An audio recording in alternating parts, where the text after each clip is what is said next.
গত শুক্রবার ফেনীর ছনোয়া ফাজিলপুর উচ্চ বিদ্যালয়ে অনুষ্ঠিত হয়েছে নবনির্মিত শহীদ মিনারের উদ্বোধন অনুষ্ঠান। সকাল থেকেই বিদ্যালয় প্রাঙ্গণে তৈরি হয় উৎসবমুখর পরিবেশ। উদ্বোধন করেন অনুষ্ঠানের প্রধান অতিথি জনাব ABM হারুন। উদ্বোধন শেষে প্রধান অতিথি তার বক্তব্যে বলেন, বাউন্নের ভাষা আন্দোলনে আমাদের যে ভাইয়েরা রক্ত দিয়ে জীবন উৎসর্গ করে ভাষাকে প্রতিষ্ঠিত করেছে, যার বিনিময়ে ৭১ আমরা স্বাধীনতা পেয়েছি এবং স্বাধীনতার বিনিময়ে আমরা স্বাধীন দেশের নাগরিক হিসেবে আত্মপ্রকাশ করেছি।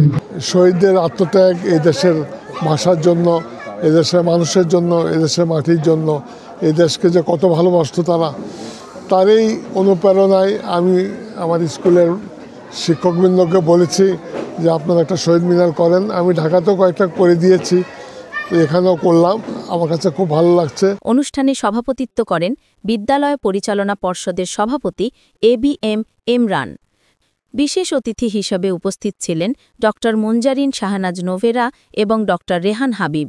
তারা ভাষা আন্দোলনের ইতিহাস শিক্ষার্থীদের মাঝে ছড়িয়ে দেওয়ার গুরুত্ব তুলে ধরেন। বিদ্যালয়ের প্রধান শিক্ষক জনাবা রাশেদা আক্তার রিতা তার বক্তব্যে বলেন, শহীদ মিনার আমাদের সাংস্কৃতিক পরিচয়ের প্রতীক। শিক্ষার্থীদের এই স্মৃতিস্তম্ভ থেকে মূল্যবোধ ও ইতিহাস শেখার সুযোগ সৃষ্টি হল।